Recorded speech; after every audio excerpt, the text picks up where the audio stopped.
बिस्मिल्लाहिर्रहमानिर्रहीम, अस्सलाम वालेकुम। सबसे पहले आज हम circulatory disorders of the respiratory system हम डिस्कस करेंगे। इसमें सबसे पहले circulatory disorders of the respiratory system discuss करने से पहले हम हीमोस्टेसिस से शुरू करेंगे। हीमोस्टेसिस बेसिक से शुरू करेंगे हम, और इसमें हम स्टेप बाय स्टेप हम सर्कुलेटरी रेस्पिरेटरी डिसऑर्डर्स की तरफ जाएंगे। बेसिक बताने का मकसद ये होगा कि ये एज ए इंट्रोडक्शन हम बेसिक्स करेंगे। अगर हमें बेसिक पता है तो हमें सर्कुलेटरी जो डिसऑर्डर्स हैं रेस्पिरेटरी सिस्टम की, वो हमें सही से समझ आ जाएंगी। और सबसे पहले हम हीमोस्टेसिस से शुरू करेंगे, फिर स्टेप बाय स्टेप हम आगे चलेंगे। हीमोस्टेसिस जो है ये एक ऐसा प्रिसाइज और चेस्ट रिलेटेड यानी कि एक प्रिसाइज मैकेनिज्म है जिसमें कुछ क्लोटिंग फैक्टर्स इन्वॉल्व होते हैं और इसमें प्लेटलेट्स इन्वॉल्व होती हैं, और एक ऐसा प्रिसाइज मैकेनिज्म है जिसमें ब्लड फ्लो को, जो ब्लड लॉस है उसकी लिमिट को कम किया जाता है, यानी ब्लीडिंग की ड्यूरेशन है जो उसको कम कर दिया जाता है। तो इसमें स्टेसिस जो है वो, ये स्टेसिस का एक बताना था कि स्टेसिस क्या होती है। अगर देखें कि हमारी जो ब्लड वेसल है,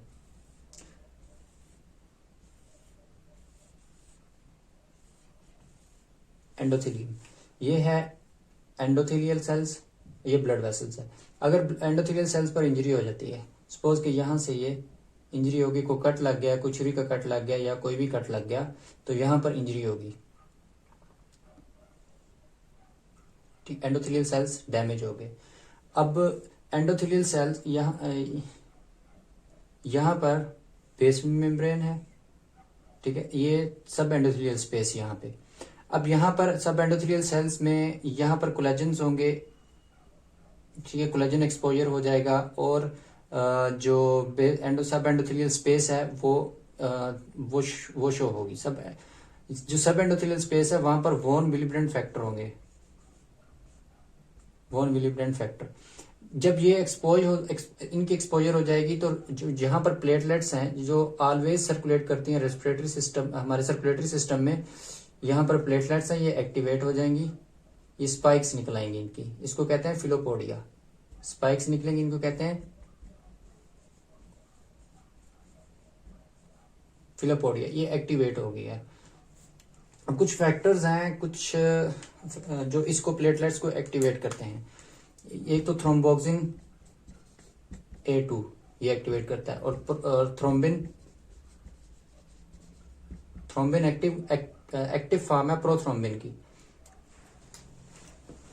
प्रोथ्रोम्बिन प्रोटीन है जो लिवर में प्रोड्यूस होती है और इनएक्टिव फॉर्म में ही सर्कुलेट करती है सर्कुलेटरी सिस्टम में। और उसके बाद कोलेजन एक्सपोजर हो जाता है,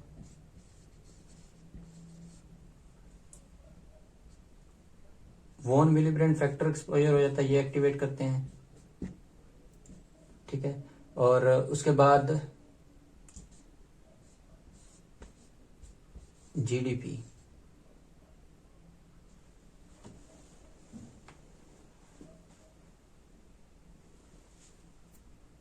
सॉरी ADP,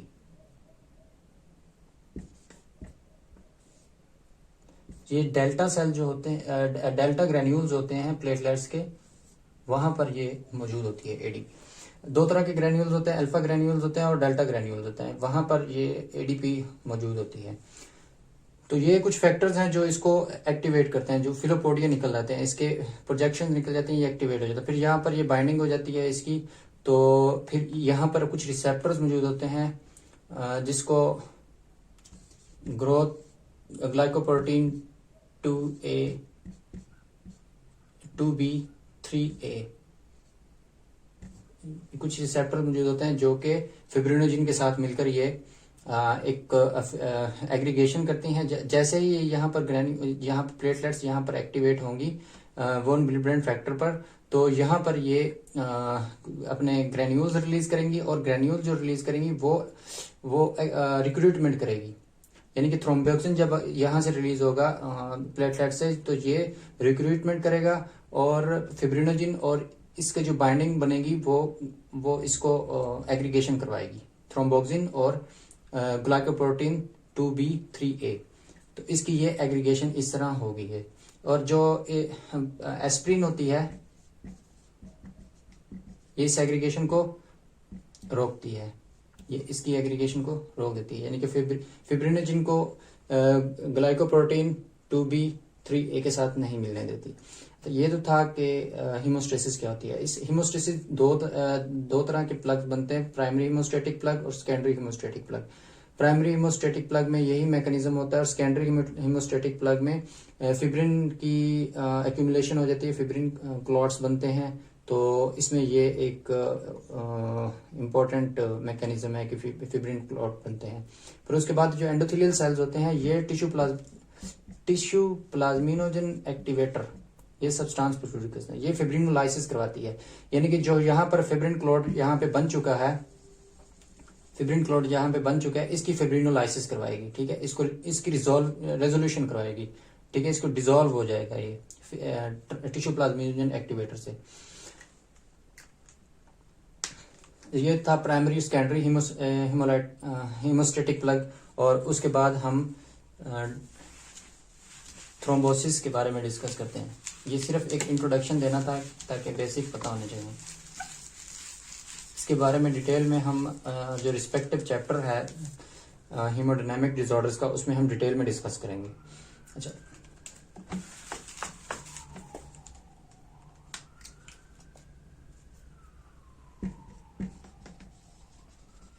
थ्रोम्बोसिस क्या होता है? थ्रोम्बोसिस एक ऐसी कंडीशन है, एक ऐसे समझ लें कि ये हीमोस्टेसिस की बिगड़ी हुई फॉर्म है थ्रोम्बोसिस। कुछ जिस तरह एंडोथेलियल, मैंने एंडोथेलियल इंजरी बताया, ठीक है, एंडोथेलियल इंजरी में इंजरी इसको काज कर सकती है। और उसके बाद हाइपर कोएगुलेबिलिटी,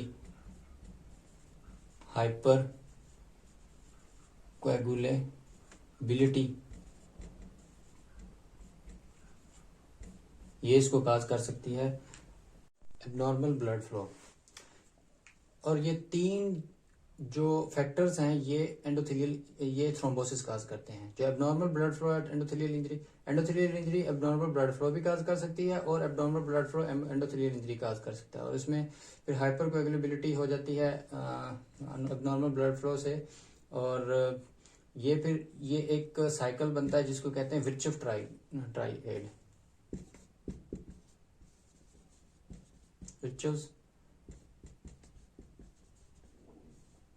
विर्चुव्स ट्राइएड।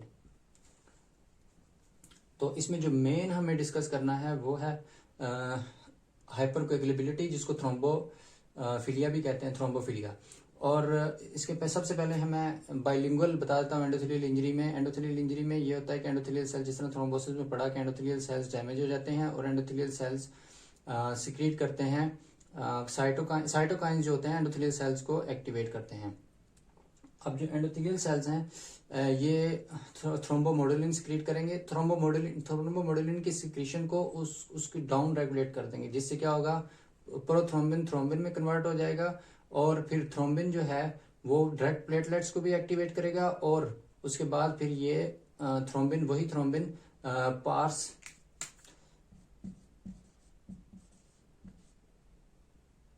पार्स रिसेप्टर जो हैं उनको एक्टिवेट करेगा।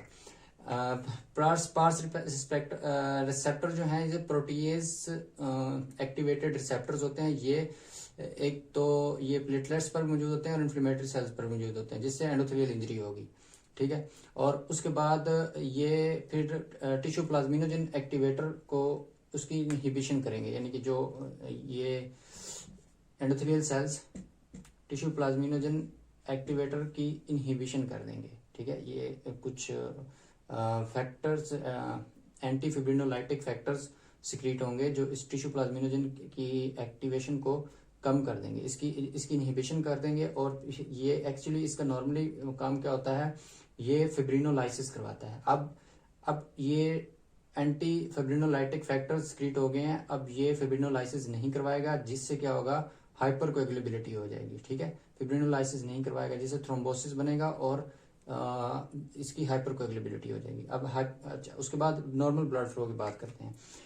एबनॉर्मल ब्लड फ्लो जो होता है वो दो तरह का होता है, या तो स्टेसिस हो जाता है या टर्बुलेंस हो जाता है। नॉर्मल ब्लड फ्लो होता है वो स्ट्रीम लाइन फ्लो होता है, ठीक है।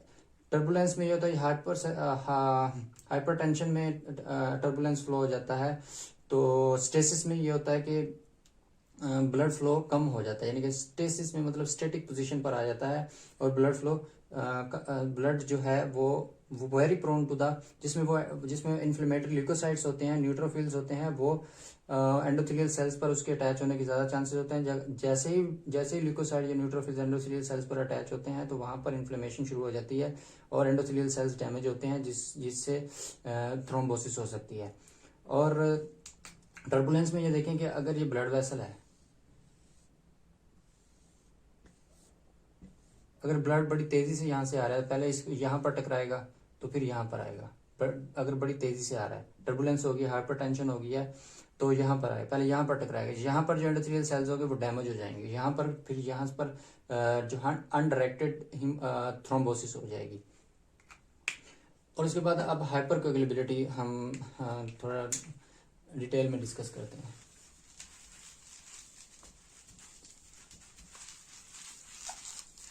हाइपर कोएगुलेबिलिटी में इसका दूसरा नाम है थ्रोम्बोफिलिया। अच्छा, इसमें ये होता है कि जो थ्रोम्बोसिस होती है वो ज्यादा हो जाती है, यानी कि जो अनडायरेक्टेड थ्रोम्बोसिस बनने लग जाए, यानी कि प्रोकोएगुलेंट्स जो होते हैं वो ज्यादा बनने लग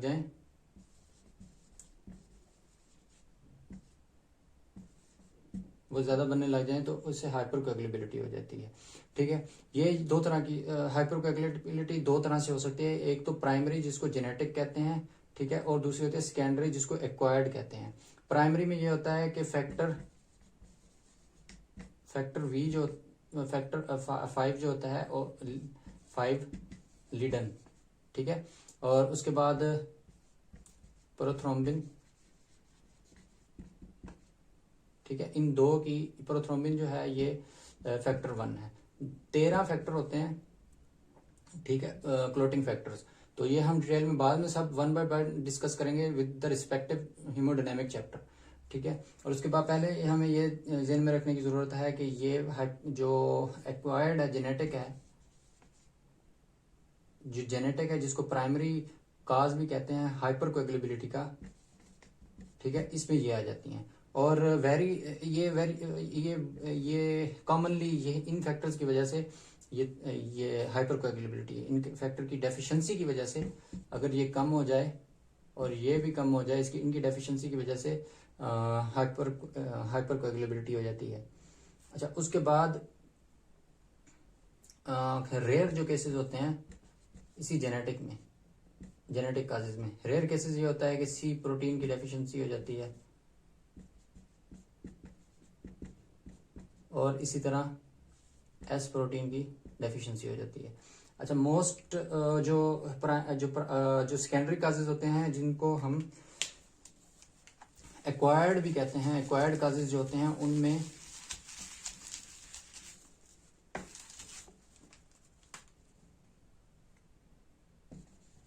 मायोकार्डियल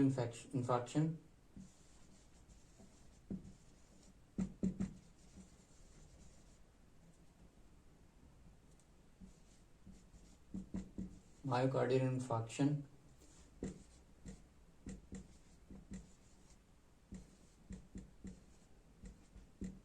एट्रियल फिब्रिलेशन,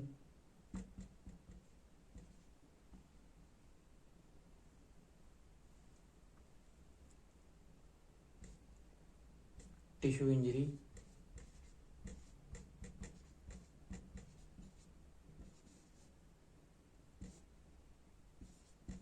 सर्जरी हो सकती है,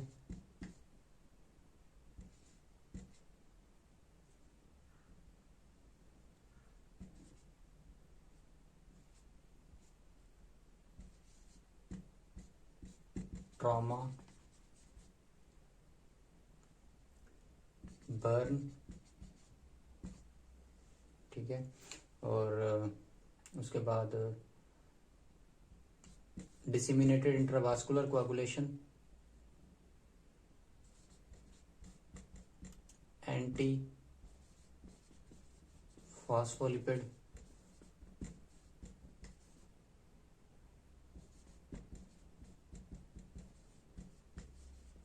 एंटीबॉडी, सिंड्रोम, इसको पहले ल्यूपस फास्फोलिपिड एंटीबॉडी सिंड्रोम कहते थे। हेपरिन इंड्यूस्ड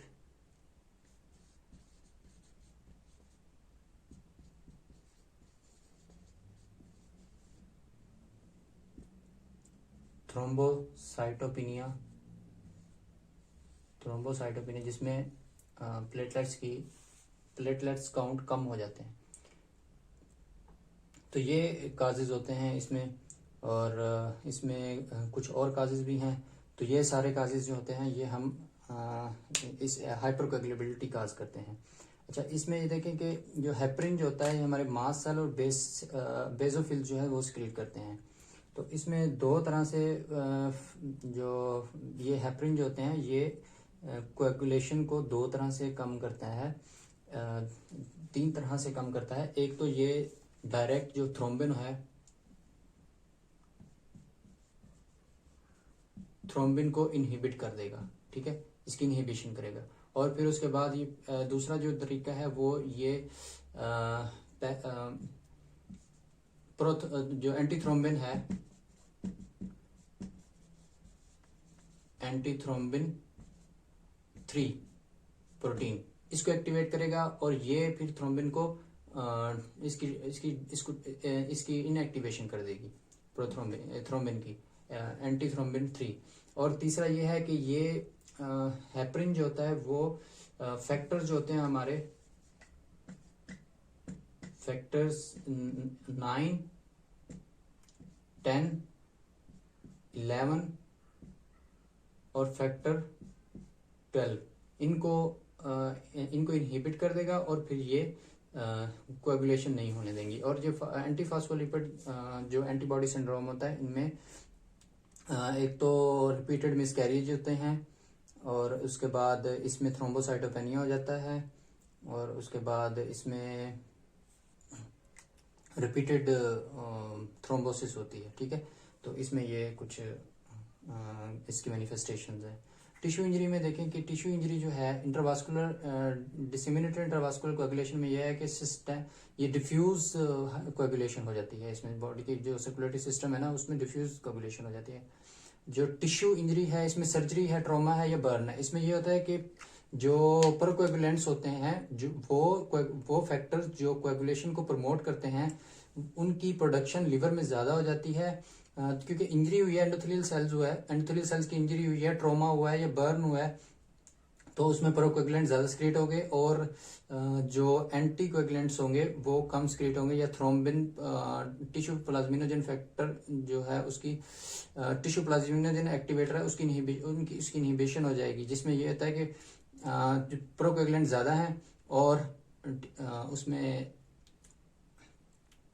हाइपरकोएगुलेबिलिटी ज्यादा हो जाएगी।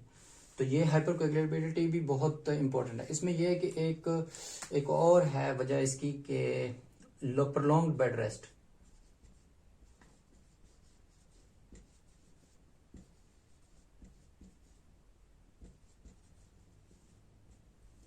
प्रोलॉन्ग बेड रेस्ट में ये होता है कि जो लेग्स होती हैं उनकी इमोबिलाइजेशन हो जाती है, और जो लोअर एक्सट्रीमिटीज होती हैं यहाँ पर ब्लड का जो ब्लड फ्लो है, जो ब्लड का प्रेशर है वो कम होता है, वो वेन्स में कम होता है। यानी कि बाज़ दफ़ा ये होता है कि जो प्रोलॉन्ग बेड रेस्ट पेशेंट्स होते हैं उनमें ये वेनस ब्लड फ्लो कम हो जाता है, जहाँ पर बाज़ दफ़ा स्टेसिस होती है, स्टेसिस की वजह से कोएगुलेशन हो जाती है, कोएगुलेशन हाइपरकोएगुलेबिलिटी में तब्दील हो जाती है, जिससे थ्रोम्बोस बनते हैं, और वहां पर थ्रोम्बस जब डिसलॉज हो जाता है तो उसको कहते हैं इम्बोलस। तो अब